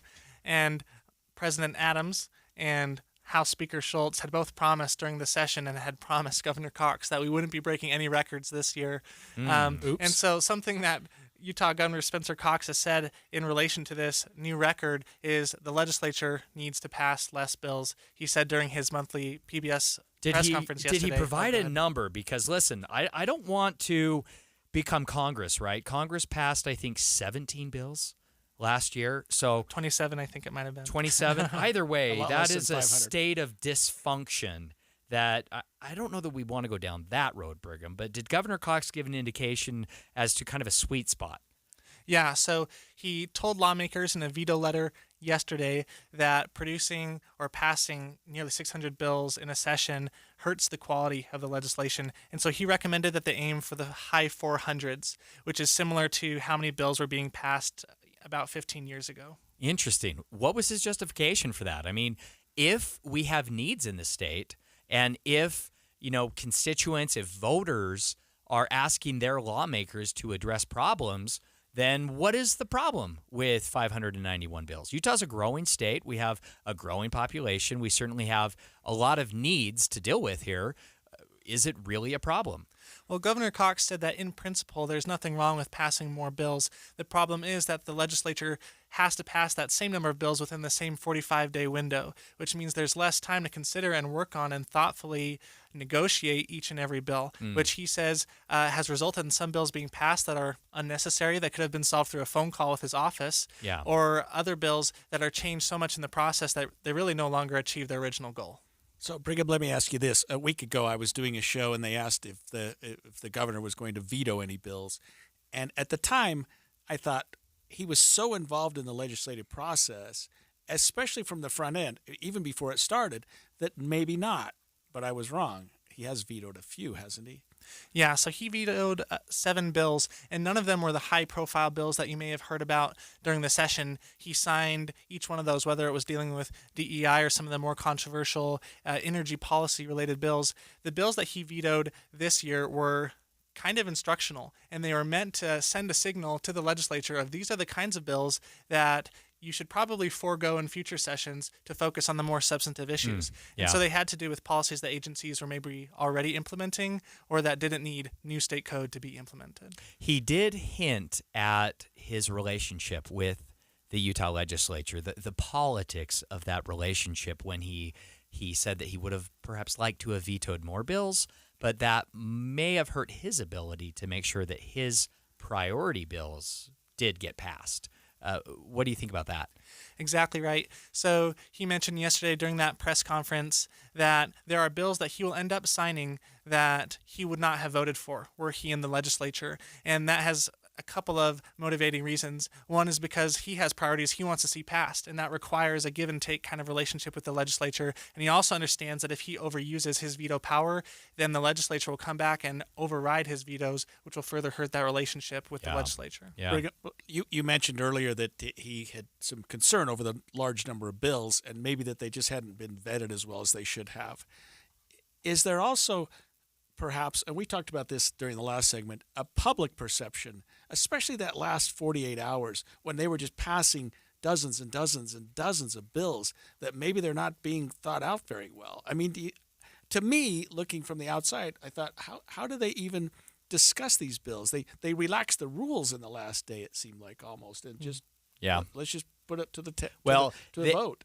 Not to get technical with you, Greg, but they did suspend the rules, and that happens every year. Right. That does allow the legislature to pass bills, to amend bills, to vote on substitutes in far less time with little or no actual debate and with no public input. So that happens every year, but I agree, Greg. The last few days, boy, we saw a whirlwind of activity. Yeah. Thoughts on that, Brigham? I would say that rush towards the finish line is pretty standard in terms of suspending the rules and things, but something that they did differently this year, specifically because Governor Cox wants to avoid the optics of a legislature that is going around process to pass things that might not be very popular. He asked the legislature before this year to avoid that look. And so some of the most controversial bills were brought up in the first few weeks, and those actually got more committee time. They got hours of public feedback time. Yes. And that is a change from past years that hopefully will look like improved process in terms of public input and transparency. Interesting. That was a conversation that Greg and I had last segment where we were talking about the pros and cons of dealing with controversial legislation, how legislative leaders had made the point that their intention was to front load the session with some of those controversial items. And it sounds like you're indicating that was essentially encouraged by Governor Cox. Yeah, he said that explicitly, that he had asked for that to be the case, and he said during the session that members of the minority caucuses, so Utah Democrats, thanked him that there was more time to just give feedback and work with their Republican colleagues on those more controversial issues. Yeah. Brigham, talk to us about your role. I mean, what does a journalist do when they're up on the Hill? I always wonder, I mean, you can't just sit in the session all day and wait for a bill to be passed. Somehow you're alerted to go to this committee, go to this meeting, go talk to this legislator. How do you know that? Well, something interesting that Governor Cox said yesterday during the press conference is there are too many bills for journalists and the public to be aware of all of them. And so we try to keep our eyes focused on the issues that matter most to Utah voters and to legislative leadership and the governor. And then we talk to the movers and the shakers who have made a name for themselves trying to address and develop policy on those issues. And by having a relationship with those lawmakers, they can direct us to what bills are going to be the most impactful for that session. So it really is about relationships, and it's about being in the place where it happens. So. Interesting. Excellent. Well, Deseret News writer Brigham Tomko, thanks so much for joining us here in studio on KSL Inside Sources.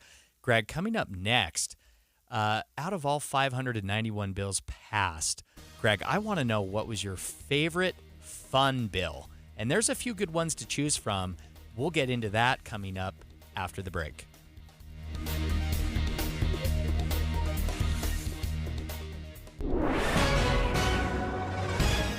It's 2:30 at KSL News Radio. I'm Dan Bomas. KSL's top national story this hour: ban on sweet, fruity, and minty flavors of vape products.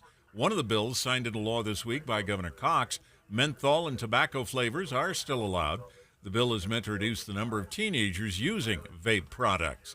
In Moscow, at least 40 people have died in an attack on a concert hall. CNN reports dozens have been injured. 3 armed men opened fire inside the Crocus City concert venue with automatic weapons and explosives. People were evacuated from the building. Others wound up stranded on the roof. The Princess of Wales made her own announcement of her cancer diagnosis in a video posted to social media. Kate says she found out after her surgery a few weeks ago. This, of course, came as a huge shock. And William and I have been doing everything we can to process and manage this privately for the sake of our young family. Kate didn't say what kind of cancer she has, but she says she's getting preventative chemotherapy. Now here's your KSL bracket update with Mark Jackson. Mark. Well, the following teams advance to next round NCAA tournament: Northwestern, Baylor, San Diego State, and Marquette. The following teams are winning right now as we speak. UConn crushing Stetson 52-19 at the half. Clemson beating New Mexico 55-19 with about 19 left in the game. USU takes on TCU later today, 7:55. That's going to be on TBS. This in Indianapolis, first round. The KSL Brackets update, I'm Mark Jackson. And follow NCAA tournament updates and all other sports updates on KSLSports.com. Your money at this moment: the Dow Jones average closing trading today down 305 points. The NASDAQ was up 26. And our KSL weather, things are going to cloud up and get a little chilly when a front moves through tomorrow. That's next. KSL News Time, 2:32.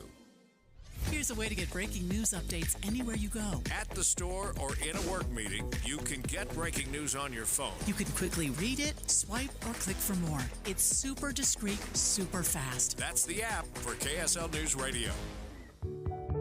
A lot can happen between falling in love with a house online and owning it. Between imagining living there and breathing in your new home for the first time. Having an advocate who can help you navigate the complex world of financing, inspections, negotiating, analyzing the market, and talking through any anxieties that may pop up, that can make all the difference. That's what the expertise of a Realtor can do for you. Realtors are members of the National Association of Realtors and bound by a code of ethics, because that's who we are. Ew. Gotta get rid of this old Backstreet Boys t-shirt. Tell me why. Because it stinks, boys. Tell me why. I've washed it so many times, but the odor won't come out. Tell me why. No, you tell me why I can't get rid of this odor. Have you tried Downy Rinse and Refresh? It doesn't just cover up odors. It helps remove them. Wow, it worked, guys. Yeah. Downy Rinse and Refresh removes more odor in 1 wash than the leading value detergent in 3 washes. Find it wherever you buy laundry products. Devotion to country, service to Utah. Brent Orrin Hatch had a front row seat, watching his father serve our state faithfully in the Senate. A constitutional conservative and lifelong Republican, Brent Orrin Hatch is a champion for the rule of law. He's running for Senate to stop this lawless president from destroying our country from within. Hatch will fight to secure the border once and for all and take on Mexican drug cartels to halt the flow of deadly fentanyl. Brent Orrin Hatch knows the national debt is just as big a threat to national security. Hatch won't rest until the budget's balanced and won't cave to the big spenders in both parties. Pro-life, deeply committed to religious liberty, rock-solid Utah conservative. Brent Orrin Hatch for Senate. Paid for by Conservative Outsider PAC, which is responsible for the content of this advertising. Not authorized by any candidate or candidates committee. www.copac.us. Hey guys, meet Salt Lake City's favorite men's health expert. Hi, I'm Eric Ramos, healthcare provider at Revive Men's Health. I've been treating men suffering from low T and ED for over 5 years. And before that, I was a combat medic in the Army and a Navy corpsman in the Marine Corps, responsible for my men and their health every day. I understand firsthand the health challenges that impact men. Many of my patients come to me because they've noticed a lack of energy, loss of strength, increased belly fat, and even depression. Low T can impact your whole life, but so can proper treatment of it. And hearing that my patients are back to living life to the fullest, that's the best part of my job. Guys, if you're looking for affordable, guaranteed low T and ED solutions, contact Revive for a free T-check and exam today, saving you $199. Call 801-263-7777. That's 801-263-7777. Or visit ReviveMen'sHealth.com. Traffic and weather together now, brought to you by Sinclair's Dino Pay app. Save up to 20 cents per gallon. Here's Ricky Meese. We have some slower speeds moving northbound on Legacy between I-215's junction and about 700 north, and also traffic already getting busy for the drive home southbound I-15, Murray to Midvale at the South Interchange. Replenish Landscape provides the finest compost and landscape products for flower and vegetable gardens. Start your season right with Replenish. Visit replenish.com. Replenish, it's good stuff. Ricky Meese in the KSL Traffic Center. Our KSL weather, clouds picking up today while temperatures stay in the 60s. Then south winds tomorrow with a cold front bringing valley rain and mountain snow. And right now we're at 66 degrees with mostly cloudy skies. I'm Dan Bomas from the KSL Common Spirit Health Studios. Listen online at kslnewsradio.com. We're Utah's news, traffic, and weather station. Inside Sources. Inside Sources. America's voice of reason. Boyd Matheson On Utah's home for elevated conversation. Inside Sources on KSL News Radio. Welcome back to Inside Sources. I'm KSL legal analyst Greg Skordas alongside Taylor Morgan, and we are filling in today as best anyone can for Boyd Matheson, who is sort of a legend by himself. But he was here today and wished us the best of luck, and he's working on some other programs. So listeners, Boyd will be back. But today you get Greg and Taylor, and we've had a lot of fun. We've been talking about the legislature and some bills that they passed. You said, hey, maybe we can talk about some that we really like. I want to start with a couple I don't like. Uh-oh. Because okay, Greg, go for it. I do crime. Obviously, I'm in the criminal. I don't do crime. I was going to say easy, Greg. I follow the crime bills, and I like to see what they're doing up there. And, of course, it goes without saying, Taylor, that nobody ever gets elected to office by saying, we need to get softer on crime. We need to dial it back. Yeah, that's fair. So there, I mean, in the 40, unless perhaps if you're a DA in San Francisco, that might be the exception there for you, Greg. Right. Yeah, but not in Utah, certainly. But in the 42 years I practiced law, we've criminalized things that were not even thought of before. I mean, we have criminalized just about everything, which is fine. I mean, it's a lot of it. It seems to me, Taylor, to be sort of knee jerk, like, hey, wait a minute, something happened to this person. It's why I say your constitutional rights are never safe during the 45-day general session. Right, but a couple things, and this isn't even a criminal one. It seems to me, Taylor, and I'd actually like you to break this down a little bit. There were a number of bills that dealt with what I would call public information to the legislative, or not necessarily the legislative process, but to government records, government meetings, closed meetings, grandma requests, that type of thing. And you and I are in the media, but we both have other hats that we wear, so we understand that, both the legal and the political part of that. But there was a focus that I didn't know that I understood very well to do away with some, like, for example, because Deseret News had or KSL had asked for the Attorney General's private calendar, the legislature passed legislation that says you can't ask for people's private calendar in the future. Yeah. You know what I mean? I mean, they were limiting the public's access to things. You know from being up there that there may be times, and maybe you can help us with this, when they do need to work behind closed doors, when you don't necessarily want the cameras and the public watching you. Yeah.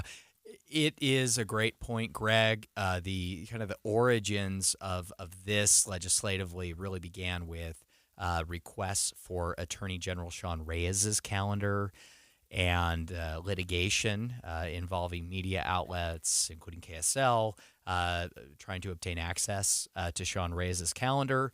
The legislature did pass legislation to change the statute that these calendars would be private. I think, Greg, and again, I'm not speaking on behalf of the legislative sponsor or legislative leadership here. I'm just kind of offering my opinion on this. And I think it was more about legislators and their calendars and their behaviors than it was necessarily Sean Reyes's calendar. I think Sean Reyes is not running again. I think I personally disagree with not having access to the Attorney General's calendar. I think that certainly that, this station here, KSL News Radio, KSL TV, and others were in the right to really demand that calendar. The public should have access to that. But let me maybe offer a little bit of insight, a little bit of background when it comes to legislators and their calendars. We know that we have a citizen legislature. We know that all of our legislators have other jobs. They have day jobs, whether it's an attorney or a real estate agent, a developer. Those are among the most prominent. We also have many school teachers and others that have day jobs that are citizens, and they're legislators only on a limited part-time basis, even though it's demanding and it's demanding year-round. Honestly, Greg, I think that a lot of legislators, especially those perhaps that are a little bit older, struggle with technology and just with the very basics of separating personal and public calendars and communications. And absolutely, when they are doing the public's business, they should be accountable. And whether it's a calendar or whether it's email communications or text messages, those should be available to the public. But the issue is that legislators often commingle calendars. The public and private part of the calendar. And so it becomes difficult because certainly we want to respect everyone's privacy. And just like their constituents, like citizens, legislators are entitled to some degree of privacy when it comes to their personal professions and private lives. Again, not saying that we shouldn't have access to their public activities and their public communications, but it's just messy, perhaps I should say. What about their meetings? Because there was some legislation, as I recall, about Water Commission or some groups that weren't going to be open to the public necessarily. And I you know what happens at these meetings because you've been to them. I haven't. But is that something that we should open to the public, or do you think there are times when our commissions and our legislators really need some private time to sort of sort things out? This is a tough one, Greg, because I wear some different hats here, right? As a member of the media in this role and just as a voter, I would like all meetings to be publicly accessible and to be open. However, as a lobbyist and as a consultant, when I do go in, so when I prepare to go and present or speak to, say, the Senate Democratic Caucus, which is an open meeting, which anyone in the public can participate in and can watch, and they live stream it, I have to have a very different approach and a different conversation. Because it's open. With legislators, because I can't talk strategy. I can't talk whip counts or votes. I can't discuss, legislative maneuvering or tactics, perhaps. I can't really have a meaningful conversation in that way with those caucuses because they're open.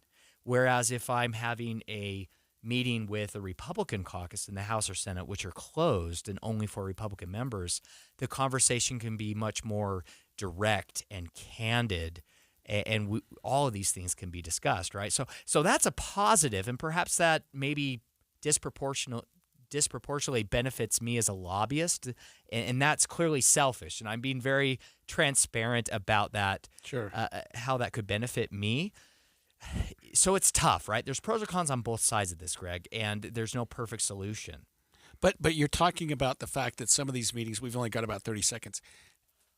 You do appreciate the fact that they're not open, because I guess you can talk the nuances, you can talk some of the strategy, you can talk things that maybe aren't best known to the world at large. I mean, I'm trying to think of what that is, I'm not asking you for examples, but is that what you're saying? Well, I'm saying and again, I will probably get a lot of angry emails for this, and perhaps I deserve it, but I am just saying that sometimes having a closed-door meeting is more productive in terms of really getting down to the nuts and bolts of strategy, and especially in a political process, it can be a little more effective, be a little more efficient in that way.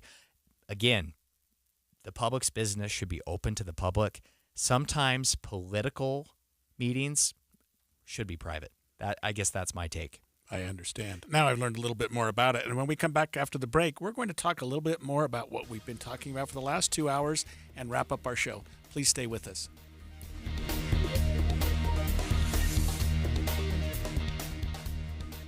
It's finally time to say goodbye to the snow and hello to spring, and right now is the best time to spring into adventure in an RV from a Motorsportsland RV Center. Through this week, come check out Motorsportsland's season kickoff event and find the RV of your dreams at best of your pricing. Is your next adventure in a Class A motorhome? Come check out our 33-foot Georgetown 33B3 right now and save over $57,000 off MSRP. Or maybe a luxury fifth wheel is more your style. Check out our Durango Gold 386 FLF right now for over $45,000 off MSRP. Want to bring all the toys? Check out our 30-foot Raptor Carbon Series toy hauler on sale now for under $37,000 with financing under $340 a month OAC. Ask about zero-down financing options as well. See details and more amazing deals on premium RVs at motorsportsland.com. Let Motorsportsland help you get away. Motorsportsland.com. Ew, gotta get rid of this old Backstreet Boys t-shirt. Tell me why. Because it stinks, boys. Tell me why. I've washed it so many times, but the odor won't come out. Tell me why. No, you tell me why I can't get rid of this odor. Have you tried Downy Rinse and Refresh? It doesn't just cover up odors, it helps remove them. Wow, it worked, guys. Yeah. Downy Rinse and Refresh removes more odor in 1 wash than the leading value detergent in 3 washes. Find it wherever you buy laundry products. Planning for spring at Lowe's means big savings on outdoor power equipment, and Lowe's knows nothing feels better than free. Buy 1 select Ego string trimmer, leaf blower, or mower kit. Get 1 select 56-volt battery free. That's up to a $299 value. Power through spring with Ego, the #1 rated brand in cordless outdoor power. Because Lowe's knows home improvement. Valid through 4/3 while supplies last. Selection varies by location. Alpine Home Medical, we bring wellness home. Hi, I'm Jay Broadbent with Alpine Home Medical. This is a story that came to us from a real customer, and I wanted to share it with you. I purchased a breast pump through Alpine using my insurance. The ladies at the store were incredibly helpful with showing me my options, discussing my insurance coverage, and getting everything squared away. They were incredibly kind, too. I would definitely recommend Alpine to everyone. We know when you walk through our doors, you deserve to be cared for. We really do have the best staff in the state. Discover the Alpine Home Medical difference. When you need assistance, we're here for you. You should know we accept most major insurances, so stop by any of our 11 locations today and explore our high-quality inventory. We love hearing about your experiences. Visit us online at alpinehomemedical.com. Alpine Home Medical, we bring wellness home. This Monday Tax Tip is brought to you by Susan Spears, CEO of the Utah Association of CPAs. Do you have a dependent in college? Do you depend on tuition tax credits to reduce your tax liability? Form 1098-T is a statement sent by schools and copied to the IRS that verifies that you paid what the IRS calls qualified educational expenses in the preceding tax year. If you don't get this official verification, you cannot claim the American Opportunity or Lifetime Learning Tax credits for the tuition, books, supplies, and equipment expense needed for classes. The student will need to contact the educational institution and request the Form 1098-T. Your CPA will be able to assist you as well. Get the most out of your income tax preparation when you hire a CPA. Go to uacpa.org to find a CPA that's right for you. That's uacpa.org. Listen to KSL on Monday for more tax tips from the Utah Association of CPAs. Any Hour Services can help unclog any drain in your house, whether you have a backup, a clog, or a slow drain you want fixed. Call Any Hour Services or visit anyhourservices.com.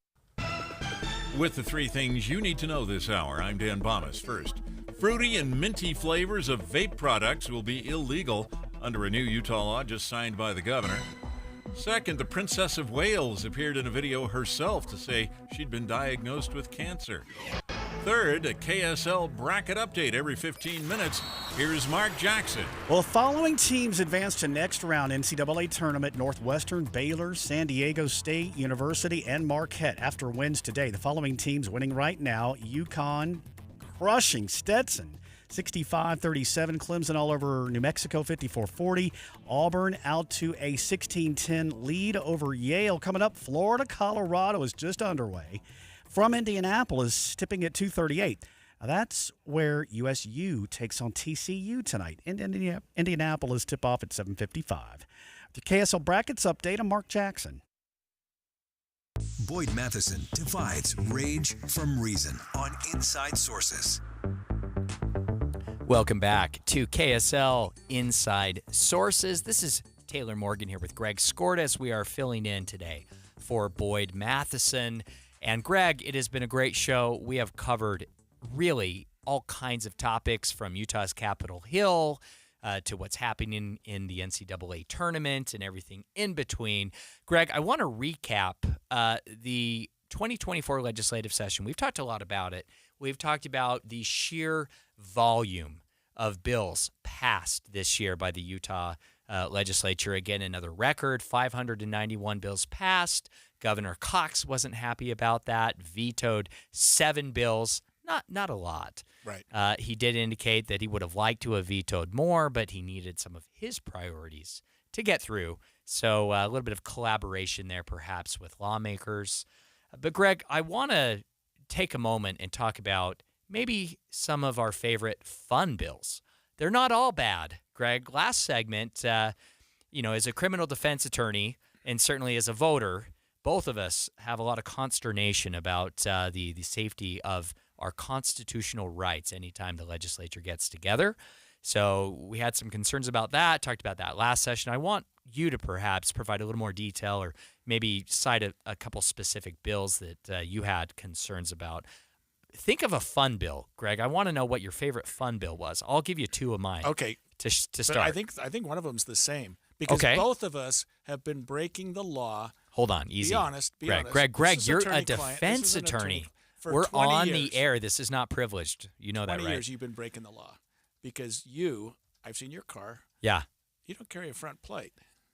Greg, now you're good to go. Well, technically, not until January of 2025, but this is my favorite fun bill. Exactly right, Greg. The Utah legislature this last session did away, starting in 2025, they did away with the requirement currently in Utah law to have a license plate on the front of every vehicle. Some of us did away with that law 20 years ago. And I always wondered, why don't we get in trouble for that? I have never put a license plate on the front of my vehicles. No, Greg. They don't look it's very silly. You have to drill holes into your nice bumper. They often don't stay on. And hopefully my dear wife isn't listening, but often curbs and they end up curled. They end up curled or bent. That's all I'm going to say about that. But listen, it was a silly requirement to begin with. It cost a lot of taxpayer money, believe it or not, to produce all of those license plates to send to everyone. And we know that many Utahns like us were not even putting them on their cars. Right. So that is probably my favorite frivolous fun bill.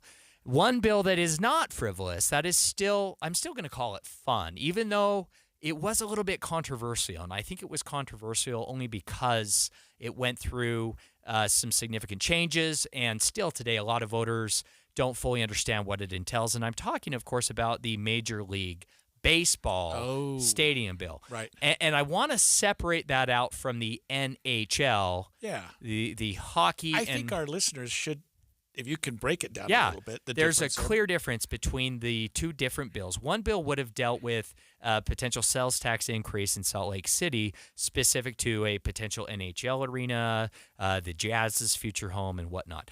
I am not talking about that. That I have concerns with. However, the MLB, Major League Baseball, the redevelopment, the investment district area called the Power District, just west of here, an old Rocky Mountain power facility that is not being operated. Currently, today, it is not generating any revenue because it is just dormant. It's a mess over there, frankly. It is rampant with crime. Homeless folks have made it their home.